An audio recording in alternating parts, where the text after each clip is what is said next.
आप लोग को ये लास्ट क्लास में देने वाला हूँ पॉलिटिकल साइंस के बाबू। आप लोग को बताता हूँ, ये आप लोग का अंतिम क्लास है पॉलिटी का। आप लोग को यहाँ से बाबू 50% सवाल जो है ना वो फाइनल बोर्ड एग्जाम में 3 फरवरी को देखने के लिए आप लोग को मिलेगा। तो आप लोग जो है इस क्लास को जरूर करके जाइएगा। यहाँ पे मैं आप लोग को पॉलिटिकल साइंस का 50 सवाल कराने वाला हूँ। कितने? 50 सवाल, जो काफी इंपॉर्टेंट है, बहुत ज्यादा इंपॉर्टेंट है बाबू। इसमें जो बुक का जो इंपॉर्टेंट सवाल होता है ना हर चैप्टर का, उस तरह के सवाल यहाँ पे शामिल हैं। और एग्जाम में जो बार बार सवाल पूछे जाते हैं वो सवाल यहाँ पे शामिल है। यहाँ से आप लोग को ना बाबू 50 में 25 सवाल एग्जाम में देखने के लिए आप लोग को पक्का मिल जाएगा, ठीक है। क्योंकि वहाँ पे डबल सवाल रहेंगे ना, तो अच्छे तरीके से अगर इस क्लास को अगर आप लोग कर लेते हैं ना तो एग्जाम में दिक्कत नहीं होने वाला है। आप लोग के पास अगर वक्त होगा तभी इस क्लास को कीजिएगा। तो चलिए करते हैं हम लोग शुरू और करते हैं पॉलिटिकल साइंस के ये बाबू इंपॉर्टेंट क्लास को। चलिएगा देखिएगा यहाँ पे पहला नंबर सवाल, हर एक सवाल को आप लोग यहाँ पे करते चलिएगा, ठीक है। पेन और पेपर लीजिए और सारे सवाल को मेरे साथ करते चलिए। आज यहाँ पे पता चल जाएगा कि आप लोग जो है कितने सवाल को सही कर पाते हैं। इसी के अकॉर्डिंग आप लोग एग्जाम में भी करके आइएगा। तो सारे सवाल को मेरे से पहले करते चलिए। मैं कोशिश करूंगा कम समय में आप लोग को सारे सवाल को कंप्लीट करवा दूं। यहाँ पे देखिएगा पहला नंबर सवाल क्या करा है कि भारत में द्वितीय आम चुनाव कब हुआ। सारा इंपॉर्टेंट सवाल है, दम अंत तक इस क्लास को अगर कर लेते हैं तो यहाँ से आप लोग को जो 3 तारीख को जो एग्जाम है बाबू पॉलिटिकल साइंस का, वो वहां देखने के लिए मिलेगा आप लोग को। तो अच्छे तरीके से सारे सवाल को कंप्लीट कर लें। भारत में द्वितीय आम चुनाव जो हुआ था ये कब हुआ था? तो भारत में दूसरा आम चुनाव जो हुआ था ना ये हुआ था 1957 में। एग्जाम में कई बार पूछे भी गए हैं, तो दम याद रखेगा आप लोग। 1957 में भारत में द्वितीय आम चुनाव हुआ था। तो यहाँ पे इस सवाल का आंसर हो जाएगा ऑप्शन नंबर सी। दूसरा नंबर सवाल पे ध्यान दीजिएगा आप लोग। क्या करें यहाँ पे दूसरा नंबर सवाल कि मैकमोहन रेखा कहाँ है। मैकमोहन रेखा जो है ये कहाँ है? याद रखेगा ये भी सवाल इंपॉर्टेंट है। तो ये अरुणाचल प्रदेश में, कहाँ? अरुणाचल प्रदेश में। तो यहाँ पे आंसर होगा ऑप्शन नंबर बी। और इस क्लास को ना दम अंत तक करके जाइएगा आप लोग, क्योंकि सारा सवाल यहाँ पे इंपॉर्टेंट है। गेसिंग किया गया सवाल, एग्जाम में बार बार रिपीट किए जाने वाले सवाल को यहाँ पे मैं शामिल किया हूँ। अंत तक देखिए और देखिए यहाँ पे जो सवाल है ना वह कितना इंपॉर्टेंट है, ठीक है। एग्जाम में देखने के लिए मिलेगा आप लोग को। यहाँ पे देखिए अगला सवाल क्या करा है, कह रहा है कि पीली क्रांति का संबंध निम्नलिखित में से किससे है। पीली क्रांति का संबंध जो है ये यहाँ पे किससे है? इंपॉर्टेंट सवाल है, याद रखेगा तिलहन उत्पादन से। किससे? तिलहन उत्पादन से पीली क्रांति का संबंध है। हर एक सवाल इंपॉर्टेंट है, तो सारे सवाल पे फोकस बनाए रखिए और खुद से सारे सवाल को करते चलिए, ठीक है। तो यहाँ पे इस सवाल का आंसर हो जाएगा ऑप्शन नंबर ए। यहाँ पे देखिएगा सवाल क्या करा है कि गैर कांग्रेसवाद का नारा किसने दिया। ये सारे बच्चों को याद भी होगा और ये सवाल 2 से 3 बार एग्जाम में भी पूछे गए हैं। तो दम ध्यान दीजिएगा, गैर कांग्रेसवाद का नारा किसने दिया। तो गैर कांग्रेसवाद का नारा कौन दिए थे? तो ये दिए थे राम मनोहर लोहिया ने। कौन दिए? राम मनोहर लोहिया ने गैर कांग्रेसवाद का नारा दिए। याद रखिएगा यहाँ पे आंसर होगा ऑप्शन नंबर सी। और आज की इस क्लास में मैं ये भी देखना चाहता हूँ कि कितने ऐसे बच्चे हैं यहाँ पे जो 50 से 50 यहाँ पे सही कर देते हैं। आज मैं यहाँ पे देखना चाहता हूँ, क्योंकि सारा यहाँ पे इंपॉर्टेंट सवाल को मैं शामिल किया हूँ जो आप लोग को 3 फरवरी को देखने के लिए मिलेगा। तो मैं ये भी देखना चाहता हूँ कि कितने ऐसे बच्चे जो यहाँ पे जुड़े हुए हैं वो 50 में 50 स्कोर कर पाते हैं। तो मेरे से पहले सारे सवाल को करते चलिए। मैं कोशिश करूंगा कि कम समय में ये सारे सवाल को मैं करवा दूं आप लोग को, ठीक है। तो आप लोग पेन और पेपर लीजिए और सारे सवाल को मेरे साथ करते चलिए। यहाँ से ये पता चल जाएगा कि आप लोग का तैयारी जो है कितना बेहतर है, एग्जाम में आप लोग क्या करके आइएगा। यहाँ पे देखिए सवाल क्या करा है, कह रहा है कि पंचशील समझौता किन 2 देशों के बीच संपन्न हुआ। पंचशील समझौता जो हुआ था वह किन 2 देशों के बीच संपन्न हुआ था। इंपॉर्टेंट सवाल है, याद रखेगा भारत और चीन के बीच। किसके बीच? भारत और चीन के बीच। तो आंसर होगा ऑप्शन नंबर डी। 6 नंबर सवाल को देखिएगा, ये भी इंपॉर्टेंट सवाल है। क्या करें यहाँ पे 6 नंबर सवाल कि बिहार का शोक किस नदी को कहा जाता है। बिहार का शोक किस नदी को कहा जाता है, ये यहाँ पे प्रश्न करा है। तो याद रखिएगा कोसी नदी को बिहार का शोक कहा जाता है, कोसी नदी को। यहाँ पे आंसर होगा ऑप्शन नंबर ए। चलिएगा तो यहाँ पे ध्यान दीजिएगा अगले सवाल पे। अगला सवाल यहाँ पे दिया गया, दूसरा विश्व युद्ध कब से कब तक चला। सवाल यहाँ पे क्या करा है कि दूसरा विश्व युद्ध जो हुआ था ये कब से कब तक चला था। ये सवाल हिस्ट्री के भी पेपर में पूछे गए हैं, तो दम याद रखिएगा। दूसरा विश्व युद्ध हुआ था ना, ये हुआ था 1939 से 1945 तक। कब से कब तक? 1939 से 1945 तक। और 45 में ही परमाणु बम गिराया गया था बाबू, ये भी याद रखेगा। और प्रथम विश्व युद्ध हुआ था 1914 से 1918। दम याद रखेगा। आप लोग यहाँ पे मैं डिटेल में क्लास नहीं करवा सकता हूँ, रिवीजन के तौर पर मैं यहाँ पे दे रहा हूँ सारे सवाल को, ठीक है। तो ये सारे इंपॉर्टेंट सवाल को आप लोग कर लीजिए अच्छे तरीके से। तो दूसरा विश्व युद्ध कब से कब तक चला था? तो 1939 से 1945 तक। यहाँ पे इस सवाल का आंसर हो जाएगा ऑप्शन नंबर बी। यहाँ पे ध्यान दीजिए, ये भी सवाल इंपॉर्टेंट है, एग्जाम में पूछे जाते हैं। सवाल कह रहा है कि इस समय भारत में कौन सी दलीय व्यवस्था है। इस समय बाबू अभी वर्तमान समय में भारत में कौन सी दलीय व्यवस्था है, कैसी दलीय व्यवस्था है भारत में, आप लोग को पता भी होगा, नहीं पता है याद रखेगा, बहुदलीय व्यवस्था। कैसी? बहुदलीय व्यवस्था ये भारत में अभी है बाबू। तो यहाँ पे इस सवाल का आंसर होगा ऑप्शन नंबर सी। और आप लोग बाबू इस क्लास को ना दमान तक कीजिएगा, ठीक है, आप लोग के पास अगर वक्त होगा ना तभी इस क्लास को अटेम्प्ट कीजिएगा, क्योंकि सारा सवाल यहाँ पे इंपॉर्टेंट शामिल किया हूँ जो एग्जाम के लिए काफी रिलेटेड है। सवाल यहाँ पे देखिएगा क्या करा है, किस भारतीय राज्य का अपना संविधान था, किस भारतीय राज्य का अपना संविधान है, इंपॉर्टेंट सवाल है। ऐसा भारत में कौन सा राज्य है जिसका अपना संविधान है? तो याद रखेगा वह है जम्मू और कश्मीर। क्या? जम्मू और कश्मीर। सारे सवाल को करते चलिए, आज लास्ट में देखूंगा कि 50 में कितना स्कोर आप लोग कर पाते हैं। तो जम्मू और कश्मीर का बाबू अपना संविधान है, दम याद रखिएगा। इस सवाल का आंसर हो जाएगा ऑप्शन नंबर डी। 10 नंबर प्रश्न को देखिए क्या करें यहाँ पे। 10 नंबर प्रश्न कि राष्ट्र संघ की स्थापना की गई, राष्ट्र संघ की स्थापना जो की गई थी ये कब की गई थी? इसको भी याद रखिएगा, ये किया गया था बाबू कब? तो 10 जनवरी 1920 को। कब? 10 जनवरी 1920 को राष्ट्र संघ की स्थापना हुई। तो यहाँ पे इस सवाल का आंसर हो जाएगा ऑप्शन नंबर ए। चलिएगा तो यहाँ पे ध्यान दीजिएगा, काफी इंपॉर्टेंट सवाल है। सवाल यहाँ पे कह रहे कि ताशकंद समझौता किन दो देशों के बीच हुआ? याद रखेगा, ताशकंद समझौता यहाँ पे पूछ रहा है, एगो पंचशील समझौता होता है, ठीक है, ये दोनों सवाल को याद रखेगा। ताशकंद समझौता किन दो देशों के बीच हुआ?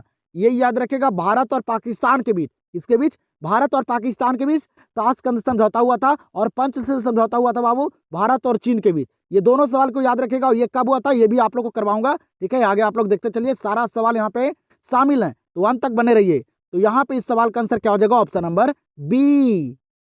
चलिएगा यहाँ पे देखिएगा, ये सवाल यहाँ पे क्या करे कि प्रथम विश्व जलवायु सम्मेलन कहाँ हुआ? प्रथम विश्व जलवायु सम्मेलन जो हुआ ये कहाँ हुआ? बताइए जल्दी से। तो प्रथम विश्व जलवायु सम्मेलन जो हुआ था ना, ये हुआ था जेनेवा में। कहाँ हुआ था?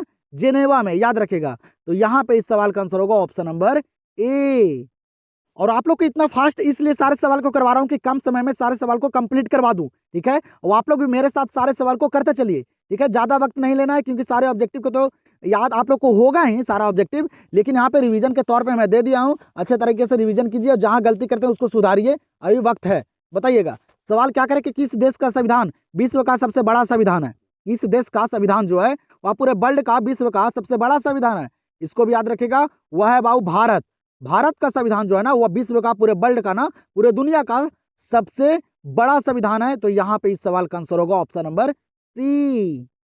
14 नंबर सवाल यहाँ पे क्या करे ना, करे कि श्वेत क्रांति का जनक किसे माना जाता है? ये भी सवाल एग्जाम के लिए काफी इंपॉर्टेंट है और पूछे भी जाते हैं। बताइएगा श्वेत क्रांति का जनक किसे माना जाता है?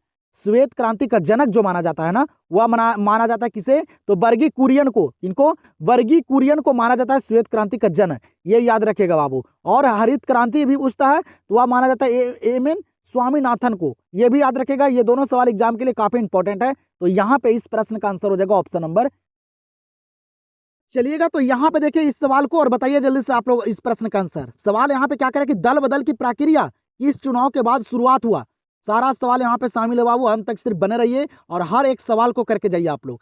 दल बदल की प्रक्रिया किस चुनाव के बाद शुरुआत हुआ? याद रखिएगा, चौथे आम चुनाव के बाद। कब? चौथे आम चुनाव के बाद दल बदल की प्रक्रिया जो है ना, वह चुनाव के बाद शुरुआत हुआ था। जब बाबू चौथे आम चुनाव हुआ था उसके बाद, दम याद रखिएगा, इंपॉर्टेंट सवाल है। यहाँ पे आंसर हो जाएगा ऑप्शन नंबर सी। यहाँ पे देखिएगा अगले सवाल को और बताइएगा जल्दी से इस सवाल का आंसर क्या करें। यहाँ पे अगला सवाल करें कि चिपको आंदोलन कब प्रारंभ हुआ? चिपको आंदोलन जो प्रारंभ हुआ था, जो शुरू हुआ था, ये कब हुआ था? ये भी इंपॉर्टेंट सवाल है, पूछे जाते हैं। और कौन किए थे ये भी पूछे जाते हैं। तो चिपको आंदोलन कौन किए थे? तो सुंदरलाल बहुगुण ने, ठीक है। लेकिन कब हुआ था? तो ये याद रखिएगा 1973 में। कब? 1973 में। आप लोग को डिटेल में क्लास में नहीं करवा सकता हूँ, क्योंकि बाबू वक्त जो है बहुत कम है, रिविजन करने का मौका है अब, ठीक है, अब पढ़ने का टाइम नहीं है। तो चिपको आंदोलन कब प्रारंभ हुआ? 1973 में। इस सवाल का आंसर होगा ऑप्शन नंबर बी। तो यहाँ पे देखिएगा ये सवाल एग्जाम में काफी बार पूछे भी गए हैं, जल्दी से बताइएगा। सवाल करें कि भारतीय संविधान को कब लागू किया गया था? भारतीय संविधान को कब लागू किया गया था? एग्जाम में काफी बार पूछे गए ये सवाल। तो भारतीय संविधान जो लागू किया गया ना, ये 26 जनवरी 1950 को। कब? 26 जनवरी 1950 को। और भारतीय संविधान कौन लिखे थे? तो बाबा भीमराव अंबेडकर लिखे थे। और समय लगा था बाबू 2 वर्ष 11 महीना 18 दिन। ये भी याद रखेगा, इंपॉर्टेंट सवाल है, इससे काफी सारे सवाल एग्जाम में पूछे जाते हैं। तो यहाँ पे इस प्रश्न का आंसर होगा ऑप्शन नंबर ए। चलिए यहाँ पे देखिए इस सवाल को जल्दी से बताइए इस सवाल का आंसर। सवाल यहाँ पे क्या करें ना, सीमांत गांधी का नाम से किसे पुकारा गया?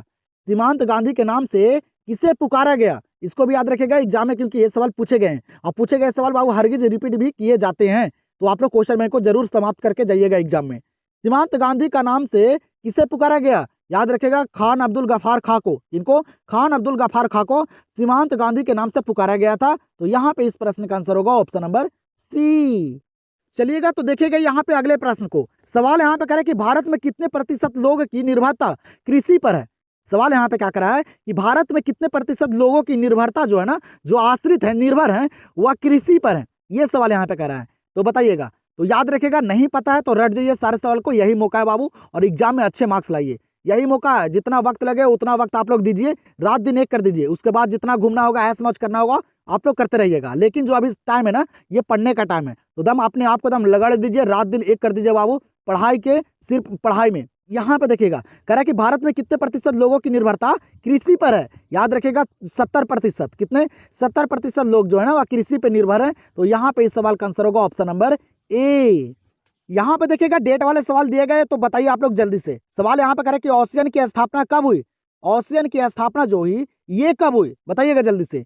याद रखेगा ये 1967 में। कब हुआ था? 1967 में ओशियन की स्थापना हुई थी। और डेट वाले सवाल पे दम फोकस बनाए रखना है, क्योंकि गलती जो करते हैं आप लोग डेट वाले में सवाल में ही करते हैं, ठीक है। तो अच्छे तरीके से याद रखेगा। तो यहाँ पे इस प्रश्न का आंसर होगा ऑप्शन नंबर डी। 21 नंबर सवाल पे ध्यान दीजिएगा। क्या करें यहाँ पे 21 नंबर सवाल, ओजोन परत का नुकसान निम्नलिखित में से किस गैस के ज्यादा उत्सर्जन से हो रहा है। सवाल यहाँ पे क्या करें ना, ये ओजोन परत का जो नुकसान हो रहा है ना ऊपर में, वह बाबू सबसे ज्यादा किस गैस के उत्सर्जन से हो रहा है। याद रखेगा क्लोरीन गैस के। किस गैस के? क्लोरीन गैस के उत्सर्जन से सबसे ज्यादा बाबू ये ओजोन परत का नुकसान हो रहा है। तो यहाँ पे इस सवाल का आंसर हो जाएगा ऑप्शन नंबर बी। चलिए यहाँ पे देखिए, ये भी सवाल इंपॉर्टेंट है। सवाल क्या करे कि किस वायसराय ने बंगाल विभाजन किया। कौन वायसराय थे बाबू जो बंगाल का विभाजन किए थे? तो बंगाल का विभाजन कौन किए थे? लॉर्ड कर्जन किए थे। कौन? Lord Curzon. ये भी याद रखेगा, यहाँ पर आंसर होगा ऑप्शन नंबर सी।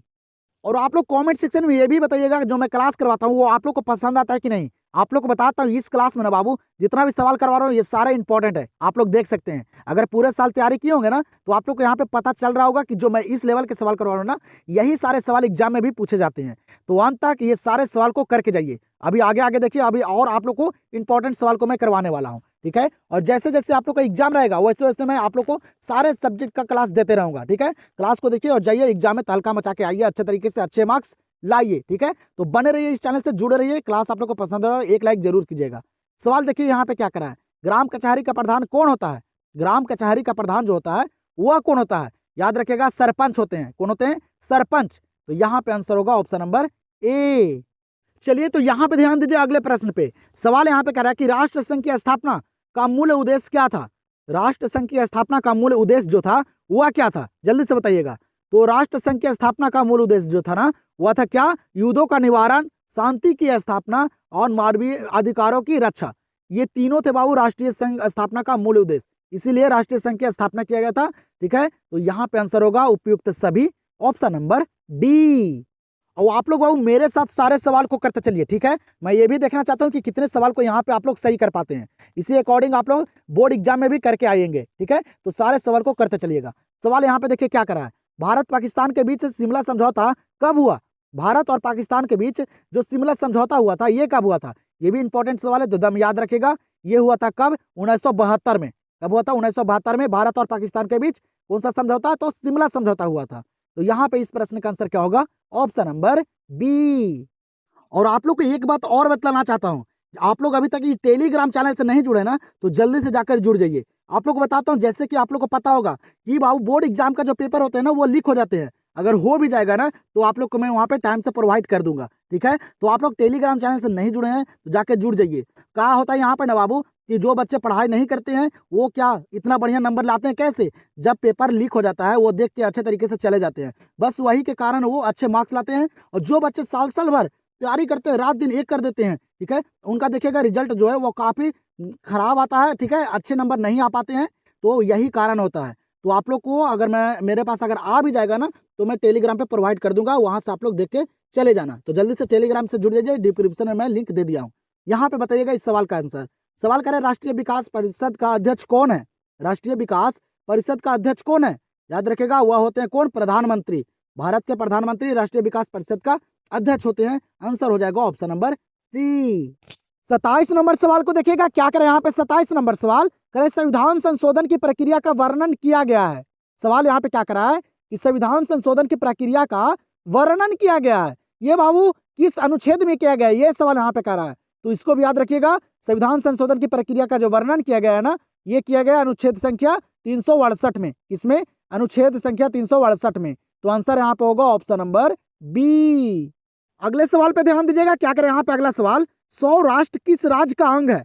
सवाल यहाँ पे क्या करा है, सौराष्ट्र जो है ये किस राज्य का अंग है। इंपॉर्टेंट सवाल है, इसको भी याद रखिएगा। ये है गुजरात का, एग्जाम में पूछे जाते हैं। सौराष्ट्र जो है ये किस राज्य का अंग है, तो गुजरात का। आंसर हो जाएगा ऑप्शन नंबर सी। चलिएगा, तो आप लोग यहाँ पे बताइएगा इस सवाल का आंसर। ये भी इंपॉर्टेंट सवाल है, एग्जाम में पूछे जाते हैं, वो आप लोग को याद भी होगा। सवाल यहाँ पे क्या करा ना, इंदिरा हराओ किसका नारा था। सवाल क्या करा है, इंदिरा हराओ किसका नारा था। इंपॉर्टेंट सवाल है, बताइएगा। इंदिरा हराओ जो नारा था ना, ये विपक्षी गठबंधन का था। इसका विपक्षी गठबंधन का। याद रखेगा, एग्जाम में देखने के लिए मिलेगा। सारे सवाल को तुम रट जाइए यहाँ पे, अगर अच्छे तरीके से तैयारी नहीं है तब। जो सवाल याद नहीं है उसको अच्छे तरीके से रट जाइए, क्योंकि सारा सवाल इंपॉर्टेंट है। तो यहाँ पे इस प्रश्न का आंसर हो जाएगा ऑप्शन नंबर ए। चलिएगा, तो आप लोग यहाँ पे देखिएगा, ये भी सवाल मैं आप लोग को महामैराथन क्लास में करवाया भी था, क्योंकि ये सवाल जो है एग्जाम में पूछे गए हैं। सवाल यहाँ पे कह रहे हैं, यूरोपीय संघ के मुद्रा का क्या नाम है। यूरोप का जो मुद्रा है वह क्या है। ये सवाल महामैराथन क्लास में आप लोग को करवाया था, ठीक है। तो याद रखेगा, नहीं याद है तो यूरोप का जो मुद्रा है ना, वह है यूरो। क्या है? यूरो। और इंडिया का मुद्रा क्या है बाबू, तो रुपया। ये भी याद रखिएगा। अमेरिका का डॉलर। तो दम ध्यान में रखिएगा, यहाँ पे इस सवाल का आंसर हो जाएगा ऑप्शन नंबर डी। चलिए, तो यहाँ पे ध्यान दीजिएगा, ये भी सवाल इंपॉर्टेंट है, आप लोग को याद भी होगा। और डेट वाले पे बाबू आप लोग ज्यादा फोकस कीजिएगा, क्योंकि गलती आप लोग यही सारे सवाल में करते हैं, और एग्जाम में डेट वाले सवाल काफी सारे पूछे भी जाते हैं। सवाल यहाँ पे क्या करा है, हिंदी चीनी भाई भाई का नारा कब लगा। हिंदी चीनी भाई भाई का जो नारा लगा था, ये कब लगा था, जल्दी से बताइएगा। सारे सवाल को करते चलिए आप लोग। तो हिंदी चीनी भाई भाई का जो नारा लगा ना, ये लगा था 1954 से 1955 के बीच। कब लगा था? 1954 से 1955 के बीच हिंदी चीनी भाई भाई का नारा लगा था। तो इंपॉर्टेंट सवाल है, अच्छे तरीके से याद रखिएगा। आंसर हो जाएगा ऑप्शन नंबर सी। 32 नंबर सवाल को देखिएगा, क्या करें यहाँ पे 32 नंबर प्रश्न कह रहा है कि किस वर्ष चीन ने भारत पर आक्रमण किया। ये भी इंपॉर्टेंट सवाल है, इसको भी याद रखेगा। किस वर्ष बाबू चीन जो है ना, वह भारत पे आक्रमण किया था, बताइएगा। ये सारे सवाल इंपॉर्टेंट है, आप लोग देख सकते हैं। अगर पढ़ाई किए होंगे अच्छे तरह से तो आप लोग को पता होगा, ठीक है। रिवीजन कर लीजिए अच्छे तरह से बाबू। कह रहे कि किस वर्ष चीन ने भारत पर आक्रमण किया, तो ये किया था कब, तो 1962 में। कब किया था? 1962 में। आंसर हो जाएगा ऑप्शन नंबर ए। चलिएगा, तो यहाँ पे भी ध्यान दीजिएगा आप लोग। यहाँ पे सवाल करें, हरित क्रांति का सर्वाधिक लाभ निम्न में से किस अनाज में हुआ। हरित क्रांति का सर्वाधिक लाभ जो हुआ था, वह निम्न में से यहाँ पे बाबू किस अनाज में हुआ था। इसको भी याद रखेगा, गेहूं में। इसमें गेहूं में अधिक लाभ हुआ था बाबू हरित क्रांति का। इस सवाल का आंसर होगा ऑप्शन नंबर डी। सारे सवाल को इतना फास्ट इसलिए करवा रहा हूं कि कम समय में सारे सवाल को कंप्लीट करवा दूं, क्योंकि काफी सारे बच्चे का कमेंट आया था बाबू पॉलिटिकल साइंस के लेकर। जो सवाल इंपॉर्टेंट है उसी सवाल को यहाँ पे मैं शामिल किया हूँ। तो अंत तक देखिए और सारे सवाल को करके जाइए। देखिए, यहाँ पे सवाल क्या करना है कि भारत में राष्ट्रपति पद के उम्मीदवार की न्यूनतम आयु क्या है। सवाल क्या करें यहाँ पे कि भारत में बाबू राष्ट्रपति के पद के जो उम्मीदवार की जो न्यूनतम आयु होती है ना, वह कितना आयु होता है, कितने साल का। याद रखेगा, वह होता है 35 वर्ष का। कितना? 35 वर्ष का। इंपॉर्टेंट सवाल है। यहाँ पे इस प्रश्न का आंसर होगा ऑप्शन नंबर बी। चलिएगा, तो यहाँ पे ध्यान दीजिएगा अगले सवाल पे। सवाल यहाँ पे कह रहे ताशकंद समझौता कब हुआ। ताशकंद समझौता कब हुआ, इसको भी याद रखेगा। ये हुआ था कब? 1966 में। कब हुआ था? 1966 में ताशकंद समझौता हुआ था। यहाँ पे आंसर होगा ऑप्शन नंबर ए। अगले प्रश्न को देखिएगा, क्या करें यहाँ पे अगला प्रश्न कह रहा है कि बिहार आंदोलन को किस अन्य नाम से जाना जाता है। बिहार में जो आंदोलन हुआ था उसको और कौन से नाम से जाना जाता है, ये सवाल यहाँ पे कह रहा है। तो आप लोग को पता होगा, हिंदी में भी आप लोग को ये पढ़ना है। तो बिहार में जो आंदोलन हुआ था ना, ये हुआ था 1974 में, ठीक है। ये भी याद रखेगा। लेकिन उसे किस नाम से जाना जाता है, तो छात्र आंदोलन के नाम से भी जाना जाता है। छात्र आंदोलन से। और कौन किए थे, तो जयप्रकाश नारायण। पढ़े होंगे आप लोग, ठीक है। तो यहाँ पे इस प्रश्न का आंसर हो जाएगा ऑप्शन नंबर बी।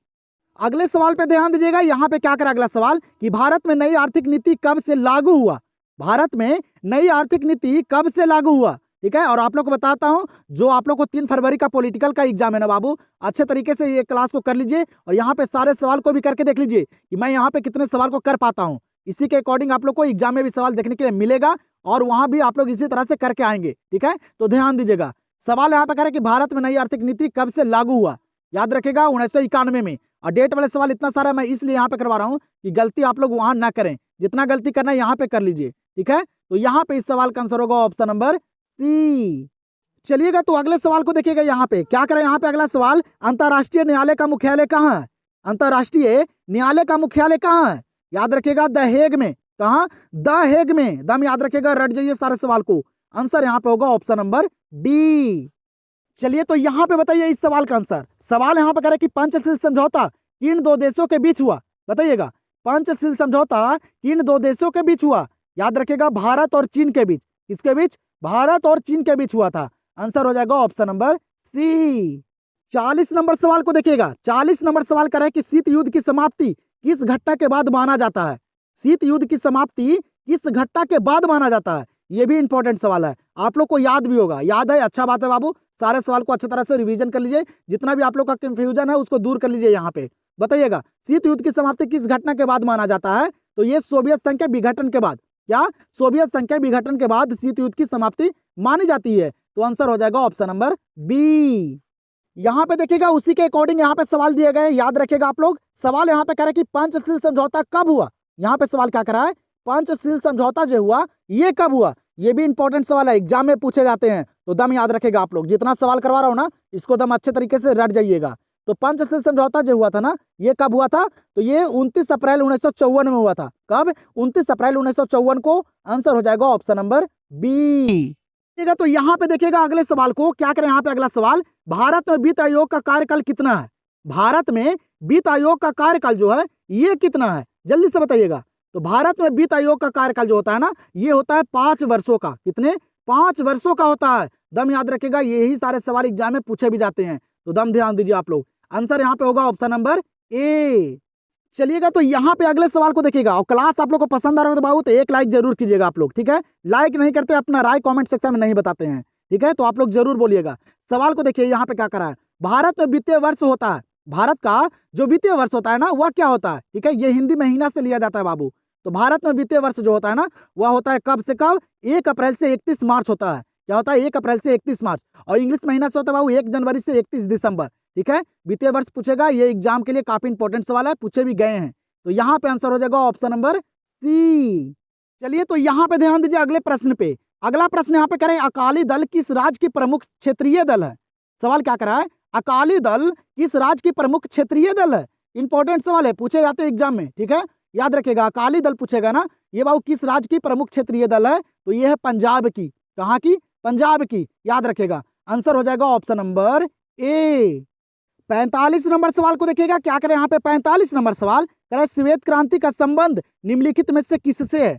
श्वेत क्रांति का संबंध जो है ये किससे है? इंपॉर्टेंट सवाल है, याद रखिएगा बाबू, एग्जाम में भी काफी बार पूछे गए हैं। तो ये 45 नंबर सवाल आप लोग के लिए मैं छोड़ देता हूँ, ठीक है। मैं देखना चाहता हूँ एक सवाल का आंसर आप लोग मेरे लिए दे सकते हैं कि नहीं दे सकते हैं, ठीक है। तो ये 45 नंबर सवाल का आंसर आप लोग जल्दी से कमेंट में दीजिए। एक सवाल मैं हर क्लास में आप लोग को देता हूं, तो जल्दी से इस सवाल का आंसर भी आप लोग कमेंट में दे दीजिए कि श्वेत क्रांति का जो संबंध है वह निम्नलिखित में से किससे है। तो हम लोग देखते हैं अब अगले सवाल को। अगला सवाल यहाँ पे देखिएगा, क्या करें अगला सवाल कि पृथ्वी के चारों ओर जैव सक्रियता का पतला आवरण क्या कहलाता है? सवाल यहाँ पे क्या करें कि पृथ्वी के चारों ओर बाबू जैव सक्रियता का पतला आवरण जो कहलाता है ये क्या कहलाता है? इंपॉर्टेंट सवाल है, इसको भी याद रखिएगा बाबू, एग्जाम में पूछे जाते हैं। जो सवाल याद नहीं है उसको रट जाइएगा, यही मौका है, क्योंकि आप लोग को भी पता नहीं है कि कौन सा सवाल एग्जाम में पूछे जा सकते हैं। तो हर एक सवाल इंपॉर्टेंट है, तो हर एक सवाल पे ध्यान देना पड़ेगा। बताइएगा, पृथ्वी के चारों ओर जैव सक्रियता का पतला आवरण जो कहलाता है ये क्या कहलाता है? याद रखिएगा बाबू, जैव मंडल कहलाता है। क्या कहलाता है? जैव मंडल। आंसर हो जाएगा ऑप्शन नंबर सी। 47 नंबर सवाल को देखिएगा, क्या करें यहाँ पे 47 नंबर सवाल, विश्व व्यापार संगठन WTO की स्थापना कब हुई? ये भी सवाल एग्जाम में पूछे जाते हैं, आप लोग को पता होगा। और ये सवाल जो है ना इस सारे बच्चों को याद भी होगा। विश्व व्यापार WTO की जो स्थापना हुई थी ना बाबू, ये कब हुई थी? ये सवाल बताइए आप लोग जल्दी से। तो विश्व व्यापार संगठन WTO की जो स्थापना हुई ना, ये हुआ था जनवरी 1995 में। कब हुआ था? जनवरी 1995 में। और आप लोग बोर्ड एग्जाम में बाबू सारे ऑप्शन को पढ़कर अच्छे तरीके से आंसर कीजिएगा, गलती नहीं कीजिएगा, यही मौका है आप लोगों के पास। तो यहाँ पे आंसर हो जाएगा ऑप्शन नंबर बी। चलिए तो यहाँ पे बताइए इस सवाल का आंसर। सवाल करें कि मानव अधिकार दिवस कब मनाया जाता है? मानव अधिकार दिवस कब मनाया जाता है? इसको भी याद रखिएगा, 10 दिसंबर को। कब? 10 दिसंबर को मानव अधिकार दिवस मनाया जाता है। आंसर होगा ऑप्शन नंबर ए। 49 नंबर सवाल को देखिएगा, क्या करें यहाँ पे 49 नंबर सवाल, कौन से दो गुटों के बीच शीत युद्ध चला? सवाल यहाँ पे क्या करा है कि कौन से दो गुटों के बीच शीत युद्ध चला था? याद रखेगा, ये चला था बाबू अमेरिका और सोवियत संघ के बीच। इसके बीच अमेरिका और सोवियत संघ के बीच ये बाबू शीत युद्ध चला था। आंसर हो जाएगा ऑप्शन नंबर सी। अगले सवाल को देखिएगा, यहाँ पे 50 नंबर सवाल को, जैसे कि मैं आप लोग को बता दिया था कि इस क्लास में आप लोग को 50 सवाल करवाऊंगा और यहाँ पे जो इंपॉर्टेंट सवाल थे उसको मैं करवा दिया हूँ। तो अच्छे तरीके से इस क्लास को 1 से 2 बार देखिएगा और खुद से करने का कोशिश कीजिएगा। और आप लोग बताइए यहाँ पे कमेंट सेक्शन में कि आप लोग जो है यहाँ पे 50 सवाल में कितने सवाल को सही कर पाए हैं। मैं ये देखना चाहता हूँ क्योंकि एग्जाम जो है नजदीक आ चुका है बाबू। 3 तारीख को आप लोग को एग्जाम है, तो मैं देखना चाहता हूँ कि यहाँ पे अगर आप लोग 50 से 50 सही किए होंगे तो बोर्ड एग्जाम में भी आप लोग करके आएंगे। ठीक है, ये मैं देखना चाहता हूँ। तो अपना स्कोर जो है ईमानदारी से कमेंट सेक्शन में बताइए कि आप लोग कितने सवाल को सही किए हैं। वहाँ पे डबल सवाल आप लोग को देखने के लिए मिलेगा। जो सवाल नहीं याद होगा उसको छोड़ दीजिएगा, जो अगर अच्छे तरीके से याद रहेगा ना उसी को करके आइएगा। ये ध्यान में आप लोग रखिएगा। यहाँ पे देख लीजिए 50 नंबर सवाल को क्या करा है बाबू, सरदार सरोवर योजना किस नदी पर स्थित है? सरदार सरोवर योजना किस नदी पर स्थित है? इसको भी याद रखेगा। ये कहाँ है? तो ये बाबू काफी सारे पेपर में पूछे गए हैं। ठीक है, ज्योग्राफी के, हिस्ट्री के और पॉलिटी के भी, तो ध्यान में रखेगा। सरदार सरोवर योजना जो है ना, ये है बाबू नर्मदा नदी पे। किस नदी पे? नर्मदा नदी पे। तो यहाँ पे इस सवाल का आंसर होगा ऑप्शन नंबर बी। तो काफी सारे बच्चे का कमेंट आ रहा था बाबू पॉलिटिकल साइंस को लेकर। आप लोग को मैं यहाँ पे इंपॉर्टेंट सवाल को करवा दिया हूँ। जो बुक वाले थे इंपॉर्टेंट सवाल, पूछे गए सवाल आप लोग के यहाँ पे मैं करवा दिया हूँ। ये सारे सवाल को अच्छे तरीके से बाबू याद कर लीजिएगा और एग्जाम में देखिएगा, यहाँ से काफी सारे सवाल वहाँ देखने के लिए मिलेगा। ठीक है, क्लास आप लोग को पसंद है लाइक कीजिएगा। चैनल से नहीं जुड़े बाबू तो चैनल को सब्सक्राइब कर लीजिए। तो हम लोग मिलते हैं अब अगले क्लास में।